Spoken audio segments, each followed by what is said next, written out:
Welcome to Codex History of Video Games. My name's Tyler Osby. And I'm Mike Coletta. And this week, we're back on the Nintendo before video games train. We got a lot of good feedback about that first episode you did, Mike. And so we need to do a sequel. That's right. This is probably going to be a 3-parter. So Oh, boy. A we'll trilogy. probably finish the section of this book I'm reading afterward. But yeah, we're talking specifically 1889 to 1980. Okay. And we're actually going to get up to about the mid 60s today. So we're covering a lot of time today, which is kind of nice. That book, once again, is called The History of Nintendo, 1889 to 1980, From Playing Cards to Game & Watch. It's by Florent Gorges. I found out that's the correct pronunciation, according to the internet. So, yeah, we're going to do that. And just a trigger warning, I guess. I am definitely going to say things wrong this episode because I didn't have time to consult with Matt in Japan this week. It was a very busy week for me. So, Matt, I apologize in advance, and anyone that speaks Japanese, I apologize in advance. We're just going to go for it, okay? Okay. So, where we last left off, the year was 1933. Hiroshi Yamauchi's father left the family, just kind of abandoned the family, right? And now, a young Hiroshi Yamauchi is growing up in pre-World War II Japan. Like, this is right on the brink of World War II. And the book says, quote, as a result of his father's absence and his grandmother's naive kindness, he developed quite a strong character and the ideal qualities of a manager: resourcefulness, stubbornness, cunning, and inflexibility. Inflexibility is an ideal quality of a manager, huh? Yeah, part of me wonders if there's some things that get lost in translation because this book is originally written in French and it's translated over. So I am also kind of trying to see, like, I've had to make some small edits to what I think they mean. I'm kind of interpreting the text in certain Yeah. ways. I wonder if it's also like it could be a cultural difference in attitudes. Like that's a thing that they value over there in France, whereas maybe an American point of view might value something different. Yeah, it's weird because we're talking about Japanese business culture from a French book that's translated into English. So we're gonna do our best here, essentially, is what's going on. Now, reading that though, it sounded like to me he grew up as kind of a jerk a little bit. And there's Yeah. even a quote in the book from Yamauchi where he essentially just says, yeah, I could do whatever I wanted as a child. Yeah, resourcefulness, stubbornness, cunning, and inflexibility. Resourcefulness and cunning, I'm like, yeah, okay, sure. Stubbornness and inflexibility, I'm like, those are generally considered to be character flaws that should be worked on, maybe. But that's just my viewpoint, I guess. Yeah, and it's really funny because we're talking about this now, and the tonal shift we're going to get in his management style in a bit when we start talking about that is going to be very interesting. So just keep an eye out for that, or a Okay. ear out if you're listening, I suppose. So Yamauchi grew up like this even during the outbreak of World War II. Fun fact, by the way, during World War II, Nintendo was pretty much kept afloat by making patriotic creations for the Japanese military. I'm putting patriotic in quotes here because they were essentially nationalist cards with patriotic Japanese figures, usually from literature on them. And that's kind of what we're giving out as like propaganda at the time. Gotcha. That's all we really get about Nintendo in World War II, because that was my initial question that made me want to do this research, was like, okay, what's going on with Nintendo during World War II? I was just curious. Turns out the rest of it's way more interesting, but that's pretty much all we get, is that they made these like propaganda card games. Yeah. Which is probably true of card companies in the US. They all made Oh, propaganda cards for 100%. the US probably too. Yeah, I mean, during wartime, it seems like most countries go full on, rah rah us, right? And that's Yeah. kind of what they did here. So not surprising at all. Pretty typical of a company to do for the country they're in during wartime. So now Yamauchi was 12 when the war started, but was saved by his grandfather from enrolling when he turned 17. So his grandfather, instead of enlisting into the military as a soldier, got him a job at a factory instead, which Okay. kind of saved him from combat, essentially. Post-war, Yamauchi went to school, and Sekirio tried to find a way to make money amongst the poverty in post-war Japan. And Sekirio, if you don't remember, that's his grandfather, who's Okay. currently running the company at the time, if you missed last episode. And he tried to make a new line of cards called Napoleon that would be actually exported to Western countries that had been victorious during the war. So he's trying to kind of profit now. He's like, Just okay, we're just going to send switched stuff. propaganda sides. Just like, you know Exactly. what? Let's go Swap where the over. winners are here. Kind of, yeah, exactly. Kind of. That's pretty much it. And But this plan didn't work, as those countries already had their own mainstream gaming industry competitors. The US actually has a big company that's called the US Playing Card Company. So we'll Oh, talk about yeah. them a little bit I later.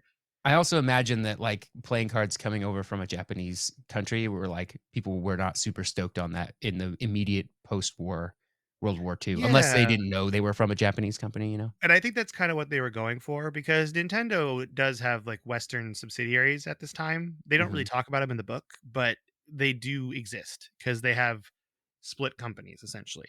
And what really got Nintendo through the post war years, though, funny enough, was supplying US soldiers in Japan with cards while they were Oh, stationed in interesting. Japan. So that's kind of what got them through the post war years. But now Hiroshi Yamauchi is 18 years old. And you know what that means, Tyler? It's What does time that to mean? get married. You got to get Oh, married. yep, You're you gotta. 18. You're an You adult. gotta. You can't you're gonna be too old, he says as a 33-year-old unmarried man. And that is me as a 35 about to be married man, but still kind of old.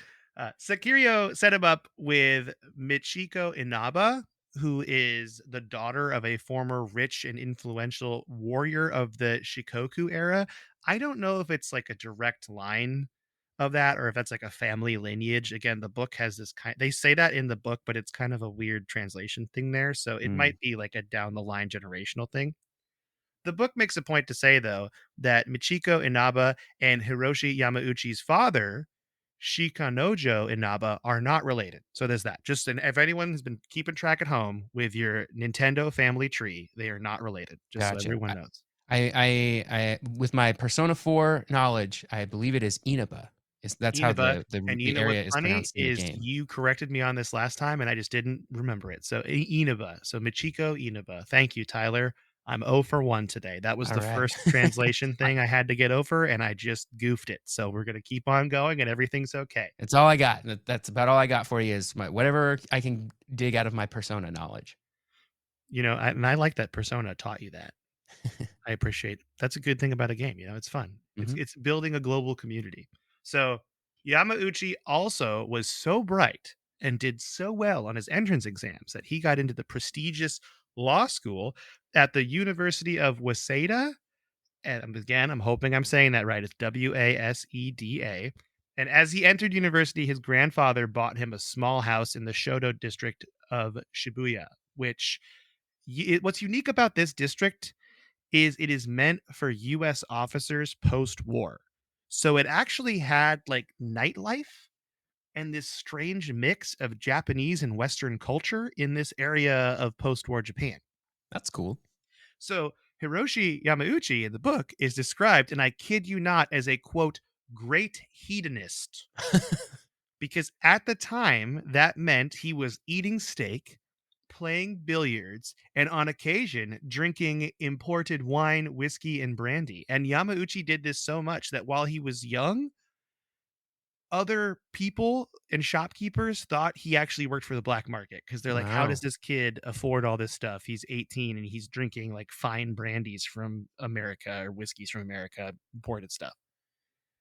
This didn't really last that long, however, because in 1947, in the hopes that Nintendo could distribute Hanafuda and Western playing cards more effectively, Sekirio set up a new company called Marufuku, and this streamlined production and put Nintendo off to a great start after the war. So they're in pretty good shape right now. The card business is going well, but just when like always with the story of Nintendo, when you think something's going well, something turns out poorly. And Mhm. Sekirio became seriously ill in 1948 at 66 years old. And essentially became bedridden. He was confined to his room. And so he called back his grandson, Hiroshi Yamauchi, who is now 22, to run the company. So he's going to run Nintendo at 22 years old, leaving university before he could finish. So no college Dang. degree, going back to Kyoto to run Nintendo. That's And young to be running a whole company, especially one that's, like, already established, you know? oh yeah, and that's going to cause some serious problems in a minute we're going to talk about. But here's what Yamauchi's quote is in the book, kind of explaining his reasoning for why he did it and his feelings at the time. So he says, quote, "My grandfather didn't have any hobbies other than his work. He was so addicted to it that he had secured mine just before he died. I would be telling a lie if I said that I was enthusiastic about taking over Nintendo. In truth, I had no desire to take his place. I was young, I had mixed feelings, but in front of me, I had a family business with no head and all its employees waiting to know what was going to happen to them. There wasn't anyone else to take over the torch. Did I really have a choice? End quote. Dang. Yeah, so it's kind of funny that the manager of Nintendo that everyone knows and loves now was reluctant to take the position when he was 22 years old, but is going to become known as, to some, the greatest leader of Nintendo of all Yeah. time, right? So that's pretty heavy. And this interests me too, because hypothetically, if I said to anyone that listens to, or even us that host this podcast, hey, you're going to take over your family game company, I think we'd all be very excited, right? Your multi-million dollar family game company. Yeah, I mean, excited at the like the concept of it. Actually running an entire company with humans that depend on me to run this company effectively in order for them to live is really scary. Right? And Yamauchi had to do it at 22 years old. And I get it. He just wanted to be young. He just wanted to live in his 20s and live his life. And instead, Yeah. he became the head of Nintendo. So Hiroshi Yamauchi is officially made the managing director of Nintendo in March of 1949. And Sekiryo Yamauchi, his grandfather, died in the summer of 1951. Oh, rest in peace, buddy. Yeah, and I think we should just take a moment to realize that Sekiryo Yamauchi did a lot for Nintendo. Yeah. That's set it up like a good CEO. We're gonna talk like this episode's pretty much entirely about Hiroshi Yamauchi's upbringing in life, early years, but all that was set up by Sekiryo Yamauchi. So, from what we read of Hiroshi Yamauchi's management style, here we go, because we heard those quotes up before about how he's inflexible, right? Mhm. It is extremely different from his grandfather. Sekirio was known as a pretty stubborn leader, giving clear signals to workers what he would consider as a model employee, like who a model Nintendo employee is. There was these posters up in the office about like working hard, that kind of stuff. But his views, Sekirio's views, were very much aligned with Japanese business culture at the time because Toyota had their own management system. And I read a little bit about this on the side, and I'm going to kind of TLDR it for you here because this isn't a business podcast. But the idea of Toyotism, which is what it was called in the book, is that you eliminate waste around you for maximum efficiency. It's very much what we would think of as like this is the business, like Office Space, kind of like you're Mhm. the model employee. And Sekirio Yamauchi loosely followed this same line at Nintendo, you could say, they were more strict about rules, but Yamauchi was actually extremely different to the complete other side of the spectrum. And he practiced what he referred to as the alternative to Toyotism, Nintendoism. And here it is in his own words from the book. Quote, at Nintendo, unlike many of its counterparts, there was neither a company hymn nor specific regulations. Why was that? Merely because regulations hinder creativity and people get easily tired of constraints. I wanted my staff to feel free. End quote. I mean, that's fair. That's It's a also style. vastly different than the description we got of him as a young child, right? That's completely different. So I really feel like we see a change in Hiroshi Yamauchi here. And Maybe he's, he was inflexible in how flexible he would be. you know, that's it. That's probably it, Tyler. I think you nailed it.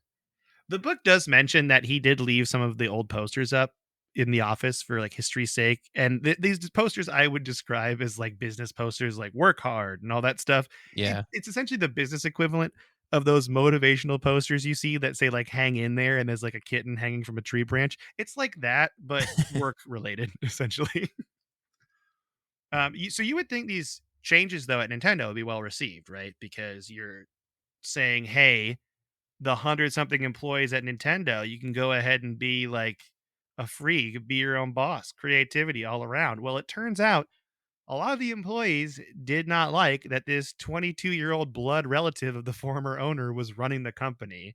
And this actually drove Yamauchi to do better. He says in the book that, quote, I couldn't stand being taken for a guy who would only be the boss through blood ties. More than anything else, I wanted to prove them wrong for underestimating me." End quote. He's motivated. He's motivated by people not thinking he can do his job. Hey, spite is a great motivator. That's true. If anyone watched that Michael Jordan documentary, that's pretty much the whole thing. And I took that personally. And I took that personally. So his first major act in 1951 was merging Marufuku and Yamauchi Nintendo into one company named Nintendo. I'm going to say Koppai. It's Koppai. And that just means like cards or mahjong stone were the translations that came from the book.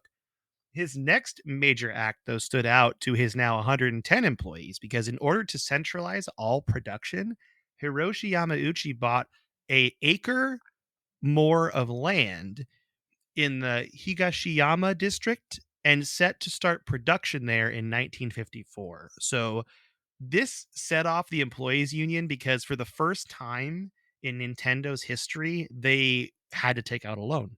Oh, Like they were not happy with taking out a loan, huh? No debt. Yeah, and the unions here were pretty strong, it sounds like, because one union actually goes on strike in like a Nintendo union goes on strike. Some even in the book say some of the employees went on a hunger strike Oh, because of dang. this. Then there's another union at Nintendo though that supports Yamauchi, and so it caused this like civil war in Nintendo at this time. They don't really go into much detail about it, but it sounds like for several weeks these two rival unions, one was pro Yamauchi, one was against Yamauchi, battled it out. And it just says eventually Hiroshi Yamauchi won out and came up on top. But newspapers did refer to Yamauchi as discourteous to his employees. And many of the employees who were pretty adamant about insulting Yamauchi during this time did get termination letters. Like they were fired after these events took place. Dang. So Get on board or get out.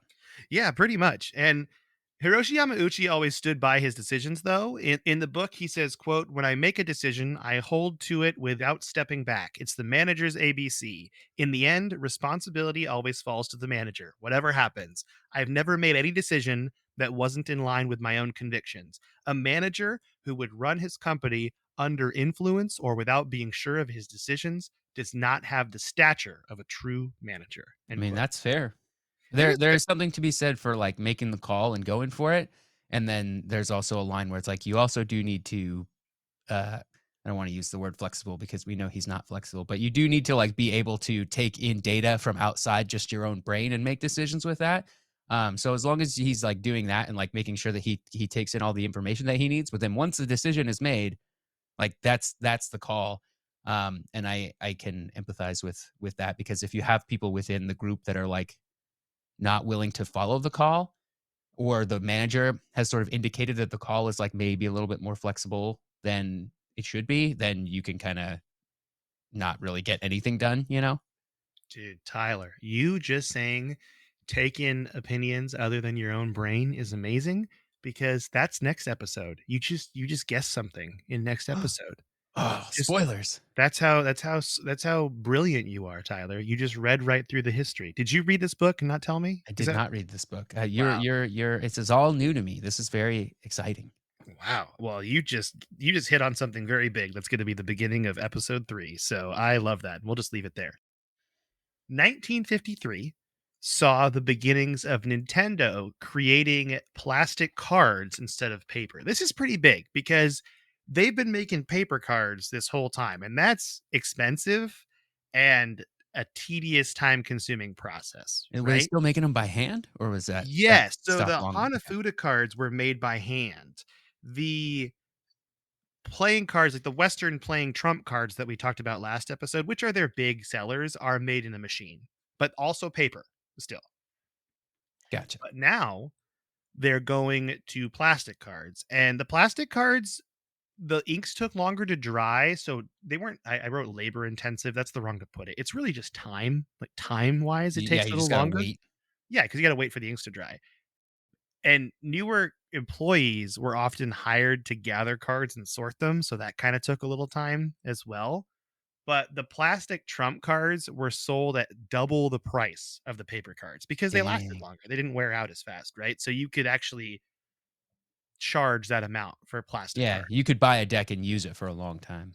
Exactly. And that really helped Nintendo. Plastic cards were a very successful sell in the beginning. But keep in mind, these are only Western Trump cards that are plastic. Hanafuda cards are still made with paper and they take a long time during this moment. We're going to talk about a change coming up recently with that, soon with that, but as of 1953, Hanafuda still handmade, still paper. Now we're going to jump to a little bit later in 1953. And Nintendo is successful under their new manager, Hiroshi Yamauchi. So why not have a lawsuit, right? Because Sure, why it's not? Yeah. time. It's time. A rival card company, Oishi Tengudo, again, I'm just gonna spell it out. OishiTengudo, created their own line of presidential cards. Does this sound familiar, Tyler? But Yes, it these does. ones were based on Abraham Lincoln instead of Everyone's George favorite president. Washington. Hmm. And guess who wasn't too happy about that? Hiroshi Yamauchi, because he's like, hey, we do presidential cards, to the point where he thought that the other company was doing this intentionally to confuse customers into thinking they were buying Nintendo cards. So naturally, he Ooh. took them to court and sued in November of 1953. And he took that personally. Bear in mind, though, Yamauchi, only 26 years old now at the time in 1954. Small child still. Small child, and he's going to court. And in April 1954, Nintendo loses. Oof, big oof. Oof. So they determined the two products were not competing. That's what the court determined. And the potential confusion that Yamauchi is using as his big argument, irrelevant. They think it's not relevant at all to this. They're like, yeah, people do that all the time. It's fine. Hiroshi Yamauchi actually appeals the case and he loses again in 1960. Oof. So not a good track record for the courts at the time. But while they lost the court case, the late 1950s, early 1960s were a pretty big time for Nintendo. So the country, 12 years after World War II, was experiencing kind of a boom, right? Like their Japanese people are buying modern TVs and appliances. And this is kind of, I mean, we're not going to get into like post-war Japan and how the US culture affected their culture. It's pretty big and it's an extensive topic that quite frankly, I'm not qualified to talk about. But American culture was pushed very hard on Japan at this time. And so they're getting like TVs, they're getting appliances. It's that's what's going on. The Imperial Prince of Japan was getting married and it was being broadcast throughout the country. So it's like a very big TV moment. Japan had reached a post war economic upturn and Nintendo was capitalizing on it. Their company in 1959 increased their turnover from 200 million yen to 600 million yen. So pretty big up there. That's a 3 times increase. That's right. And Yamauchi also did what some thought impossible as well. He got a licensing deal specifically for images with Disney to use Disney character images in Japan. This is really big because Wow. that does not happen.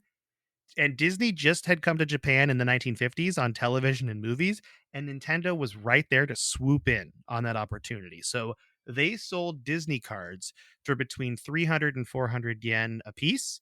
And for the first time ever, they actually took advantage of television advertising. They had commercials where magicians would do tricks with Disney cards.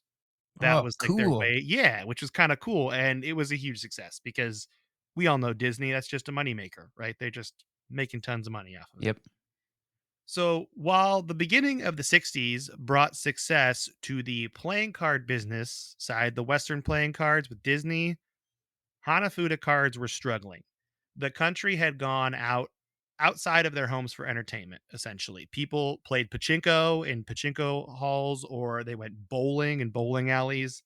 They weren't staying at home to play cards anymore. And it was now time for Hiroshi Yamauchi to make a drastic change. He would stop the practice of Nintendo making Hanafuda cards by hand. They would Dang. now be made by machine. Yeah, this is really big because Nintendo had been making these by hand for what's this 1960, so that's almost 100 years, like 80 years. Sheesh. Yeah, so 70 years, I guess. Yeah, it's a long time. So Now, this actually saved his employees a lot of hard work, and it saved the company a lot of money as well. Like I mentioned earlier that they were like sorting cards by hand, employees were. They don't have to do that anymore. It's all done by machine. Everything's a lot easier. But the financial success was going so well that Yamauchi decided to place Nintendo on the Kyoto and Osaka stock exchanges with a capital of 100 million yen. That's what it started at. Gross profits had been increasing. It was 200 million yen in 1955. And by 1964, they were up to 1,400 million yen. So that's a lot. Dang. The stock capital went from 100 million yen to 600 million yen in 2 years. And in order to make the company more official, a name change was done. And here it is. From 1963 onward, the company in Japan would be known as Nintendo and Nintendo Company Limited in the West. So Okay. this is the official change of what we have now today. This is when the company's name is set in stone as Nintendo. Things were moving really fast. So fast that some things got away from Yamauchi. In 1964, a few weeks before the Japanese hosted the Olympic Games in Japan, Disney card sales, seemingly for no reason at all, just fell to the floor, dropped. There was no rhyme or reason to it. Even in the book, there's There's no they interviews. didn't really figure out what happened?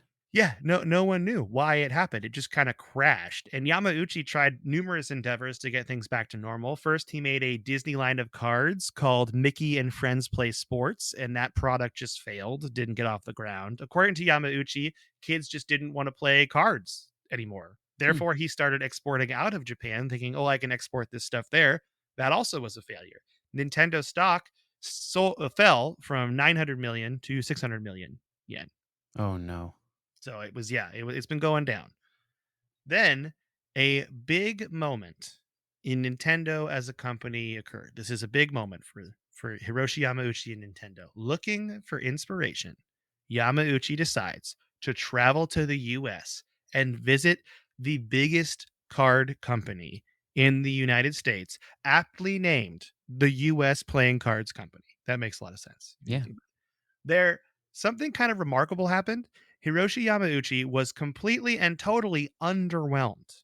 He realized here when he's visiting the biggest the people at the height of playing card companies, they're doing the same things Nintendo's doing. The market is super small. There's no room for growth. And from this moment on, this is when Yamauchi decides it's time for Nintendo to try other business ventures. I don't know. Are you ready Wow. for these, Tyler? Because some of these are pretty weird. I'm excited to find out. This sort of feels like, anybody who played, like, a game like Final Fantasy VII as a kid, when you first start in that game, you're running around Midgar, you're doing all this stuff, the game feels huge. Midgar feels like just this, like, gigantic city that you're just, like, running around in. And you're like, wow, the whole game takes place in this city. And then there's a moment where you step outside of Midgar and you realize that there's a whole world map. And this is probably like a dozen or so hours into the game, maybe more than that. You realize there's a whole like world map, and you're just like, this is so much bigger. Like there's just like a paradigm shift. And I feel like that's what's happening to Yamauchi right now, where he's like his whole life has been playing cards of various types, and then he like realizes that playing cards are actually really small, and he has stepped out of Midgar and he like looks out into the world and he's like, there's so much more stuff we could be doing here. So I'm excited to hear what all these things are. That's it. This is Hiroshi Yamauchi's Midgar. You're right. 100%. That's what this is. It's funny to me too because it's not funny. It's just strange that you go to the US to visit and see a rival company that's like how they do things, and it's just you're doing the same things they are. There's no difference, and you're just Yeah. so bummed that you decide to go out and branch out into other businesses. So, first, Nintendo decides to break into that business that everyone on earth partakes in, food. Always good So, business. Food Yep. never people never not need food. That's right. People keep eating. That's what we've always said. That's the number one motto on this podcast. People People keep keep eating. eating. We've said it Yep. a million times. Hotcakes, gangbusters. Okay, so cup noodles had a stronghold on the noodle game in Japan, but Yamauchi decided to jump into the wild world of rice dishes. So he created a company called San O Shokukin again. Pronunciation, it's Shokukin, and built a factory on 1.23 acres of land in Uji City near Kyoto to produce instant rice. That's what he was making. He also Ooh, made something called Popeye noodle soup and a rice condiment line with different Disney characters on the sides of the bottles. And as you can imagine, since we haven't heard about this famous food company in today, it failed. It didn't do dang. well. And he put a lot of money into it and it just kind of tanked, which is a bummer. Moving on. And this is probably the most well known of the weird Nintendo ventures now. And people on the podcast, I think I've seen people mention this in the Discord. Yamauchi decided to invest in a new cultural phenomenon in Japan in the 1960s, love hotels. Now, this is a clean podcast, Tyler, right? True. Yeah. We're- and we try not to focus on anything graphic on this show, but for the sake of history, I will now try to explain the reasoning behind the Japanese love hotel phenomenon. So bear with me, everyone. You see, many people in Japan in the 1960s shared a home with people in their extended family. It wasn't just like mom, dad, kids. It was like mom, dad, kids, uncles, aunts, grandparents, right? Yeah. Therefore, when two people that love each other very much want to get some alone time, they needed a place to go. And that's where love hotels came in, because where you could rent a room there hourly or for the night. Now, did the person you shared the love hotel with have to be the person you were married to? Nope. They didn't mind. Therein lies the They're scandal. not in the business of asking questions. They don't need E- to know. exactly. And this is the scandal of Hiroshi Yamauchi. Now, on this podcast, you and I think, have made it abundantly clear, especially with Tom Kalinske, that we don't care about people's personal lives, right? We don't care. So all I'm going to say, and what I'm going to tell you, is Hiroshi Yamauchi knew about these love hotels because he went to love hotels, and we'll just leave it there, right? Sure. So the love hotel business doesn't go particularly well. And here's a quote from a newspaper at the time that I found very entertaining and slandering that said, quote, "The only benefit Yamauchi might have derived from this is that this time his partners and himself needn't pay for rooms, and that might in the end constitute a substantial savings." End Dang. quote. Yeah, that's pretty Called snarky. out. So yeah, it's pretty messed up. They get him pretty good, and this business does not do well. And it's kind of the one that I think a lot of people talk about when you talk about weird Nintendo businesses is the love hotel business. So Mhm. I felt like Because it we need always to. elicits a reaction, right? It's always like, "Ooh," when you say like, "Oh, they tried to make rice," you're like, "All right, cool, neat. Love hotel." So everybody's like, "Ooh, what's that? Let's talk about that." Yeah, and I think actually the next business I'm going to talk about, this is the last one, is way cooler because it actually was kind of successful. So the third business venture Yamauchi tries is a taxi cab company. He invested in a company called Daya, which means diamond, and at the time he owned it, the taxi cab company had 40 vehicles, right? Mhm. And this business venture was actually quite successful compared to the other ones. But according to the book, he had a disagreement with drivers' unions that compelled him to give up after a few months. That's an exact quote for the book. Dang. These unions really, really, really dragging him down. Yeah, it's weird though, because the one union, when it was the first fight, it was like two unions fighting, and he was kind of on one side with one of the unions. Mhm. In this version, he's just fighting the unions. He's just union fighting, I guess. Again, they don't really go into it that much. I kind of wish there was more about this. You know, we could get some characters, a cast of characters in it, but this is what we got. So we're working with what we have. With that business not being a bust, though, he did sell his shares to the Metetsu company. Fun fact, by the way, Daya as a company, taxi cabs, still exists today. They're owned by the Yasaka Taxi Company. So if you're ever in Japan and you see a Daya or a Yasaka taxi, think of this podcast. And I no, will. they used to be owned by Nintendo, which is pretty cool. Even though he sold his taxi business, don't think that Nintendo was successful at this time. After multiple failed business ventures, Nintendo was in debt. Believe it or not, what kept them afloat during this is the thing that made them worry and go into different business ventures in the beginning. Playing cards, like playing cards, kept the company afloat still.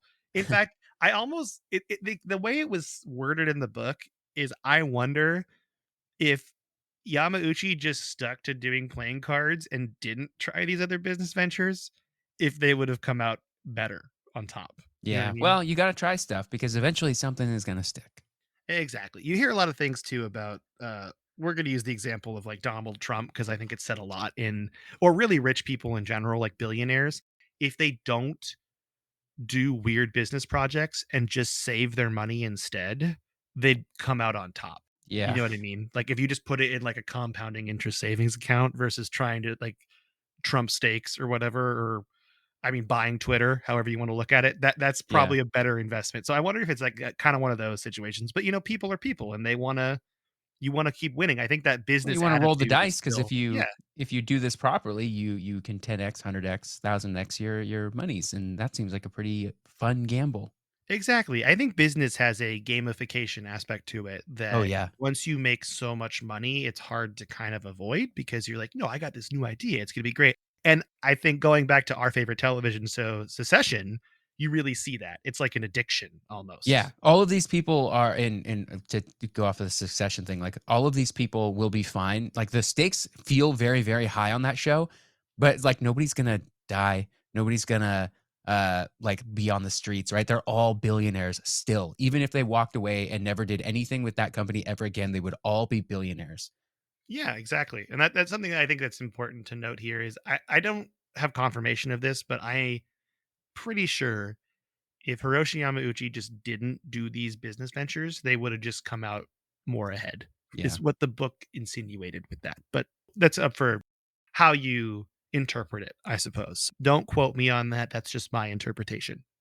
Now Yamauchi has to do something, right? He's officially at a breaking point. Nintendo's holding on by a thread. But lucky for Nintendo, he's going to have a breakthrough with the help of two young, inventive minds. Now, Tyler, you brought up bringing and listening to more people and bringing new brains into the operation. Well, those brains he's going to bring in are Hiroshi Amanishi and Gunpei Yokoi, Oh, your boy Gunpei Yokoi. hero of the podcast, Gunpei Yokoi. And that's where we're going to leave it now. So until next time, that is going to be the end of the history episode for early Nintendo part 2. And we're going to finish in part 3. We're going to get up to right around the Game and Watch time. That's Love where we're it. going to kind of end. But yeah, Tyler, what you been playing? This week, finished playing through Kingdom Hearts on proud mode. Beat the game with minimal frustration. I haven't beat Sephiroth yet. I have to go back and do a lot of grinding and like just a bunch of stuff probably before I'm able to do that. So that may be something I revisit in the future. But for now, I've put it down. But it'll be nice. The next time I get the desire to go beat Sephiroth, I will at least have like a pretty good starting point to start grinding from. Because every now and then I get this like bug in my ear where I'm like, yeah, I'm gonna go beat Sephiroth, and then I play like 10 hours of Kingdom Hearts, and I'm like, oh, I actually have to play through the whole game first, basically, because he's a very hard boss, and you can't just do it. Well, you can if you're really good at the game. People beat him at level 1, but not me. So, um, so yeah, did that. Moved on to Chain of Memories, the remake of the Game Boy Advance game, and that's been a little bit more frustrating. It feels smaller. The battle system sort of looks similar and like kind of feels similar, but it is actually completely different because of all the card stuff that's going on in Chain of Memories that I haven't quite wrapped my brain around, and I'm a little stuck. And I feel like I don't have enough cards to be able to make any meaningful choices yet. So it's just like I just have to brute force it. I'm also playing that on proud mode, which might have been the real mistake because I don't really care about the difficulty of that game. So I might either start over on the normal difficulty or see if I can use a save game editor to just like turn that difficulty down a little bit. Um, but yeah, other than that, that's that's kind of it. I do plan to play some Tears of the Kingdom this weekend, but Amazon was late in delivering my legally purchased copy of Tears of the Kingdom, my physical copy that I've been waiting for. It's not here yet, so pretty upset by that. It is Saturday as we record this, May 13th, so it's a day late. Still says expected to be here May 12th, but it's not, so I'm pretty bummed by that. Uh, that's it. I booted up Final Fantasy 14 last night before I was talking to you guys, and then I turned it off because I was tired and I didn't want to play it. That's it. I What have you feel been playing, that. Mike?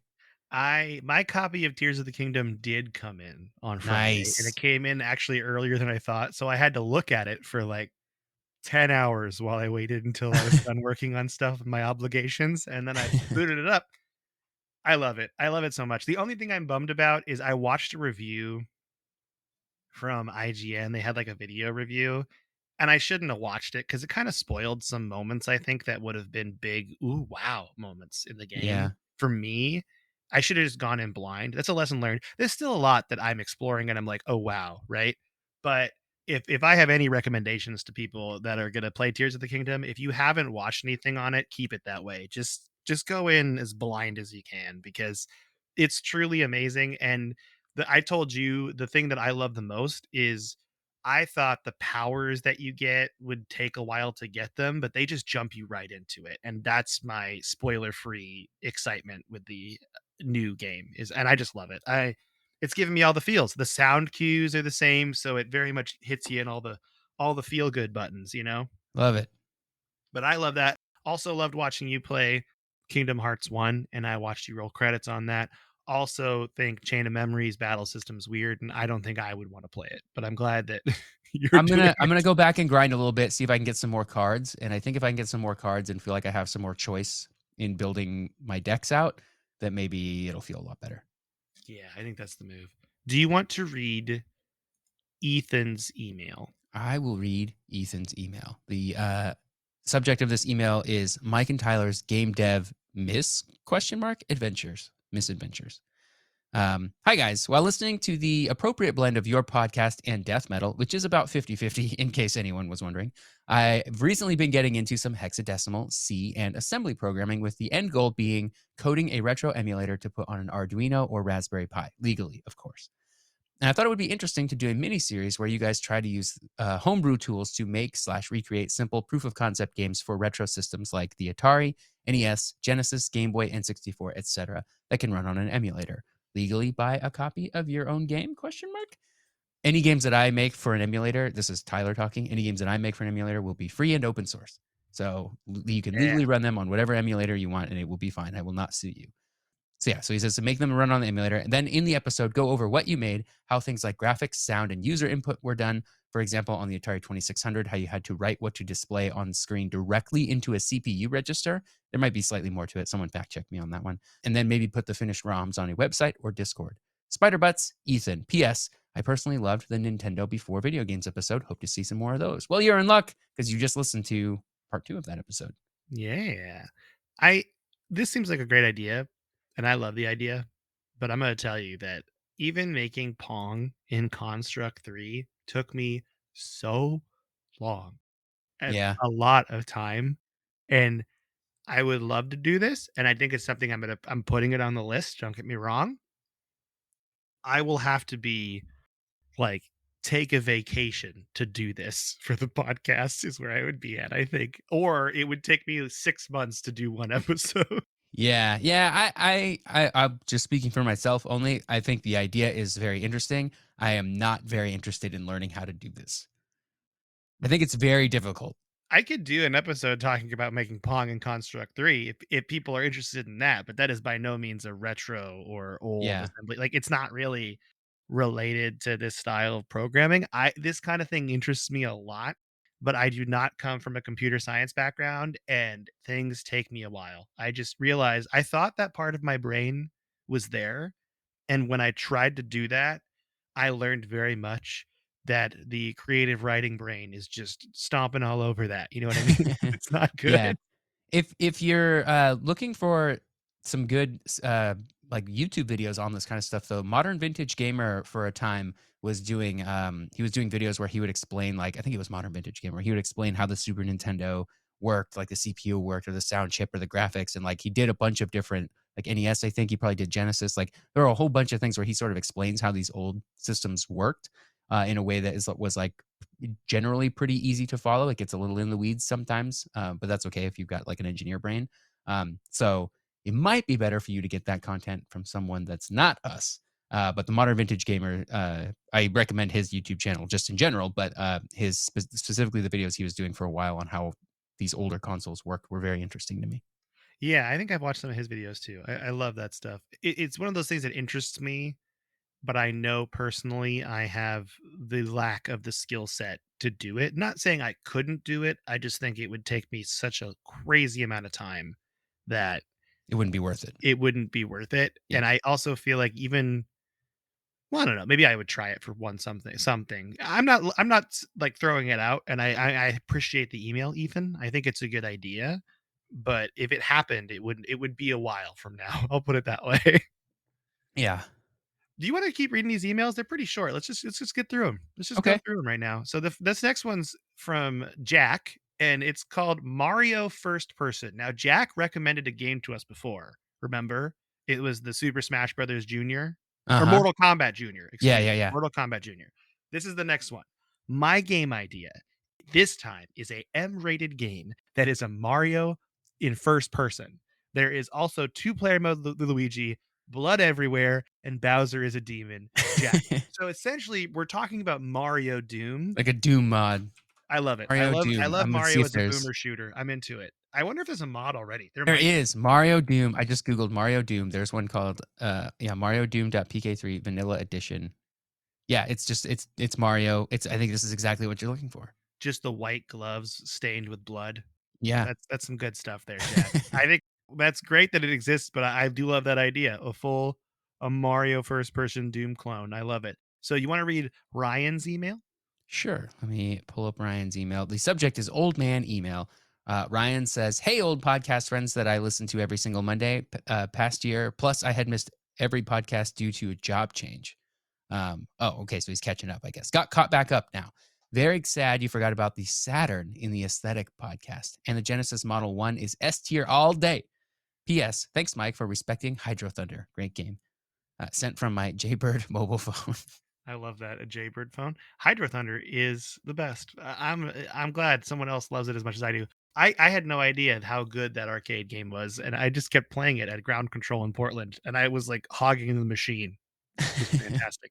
Yeah. Well, we did forget about the Saturn. I didn't have a lot of experience with the Saturn. I can't remember if that was one of the aesthetic lists where we like sort of tried to limit it to things we had experience with. I think we did on the first one, and then we kind of opened it up a little more on the handheld. So what if we just did it right now? What if we just look at it right now? I'm just pulling up an image of it. Let's just go for it. It's very boxy. It's not quite as the Genesis and it looks like something that came out between the Genesis and the Dreamcast, which is true. That's what it is. Looks like a VCR, kind of. It does kind of look like a VCR, and this one's in the era of VCRs too. It doesn't Um, look. It just really screams generic household electronics appliance in the late 80s, early 90s. That's what I'm getting from it so hard. yeah, aesthetically, it's pretty D tier, to be Yeah, honest. it's not gonna be that high for me. I was thinking about C, but I'm fine with D. I I'm think it's fine D with that. tier. That's not to say this is a bad console that has no games or whatever, which is kind of partially true, but not 100% true. Just based on looks alone, it doesn't look that great. Sorry, Saturn Mhm. lovers, but it doesn't look great. Get 'em, get 'em. I love it. Okay. Well, that's all the emails we had to catch up on. Tyler, I think that's it for the day. So let's go through. Do you want to do the plugs on how we support the podcast? Yeah, well, you can find us on Twitter. Mike is at me Coletta. I'm at SneakerElf ELPH on Twitter. Our website is codexpodcast.net, Yeah, you codexhistorypodcast.net. nailed it. You got it. It's Ah, just yes, codexpodcast.net. codexpodcast.net. Okay, because I start to type it in and it just autofills now, so I don't remember.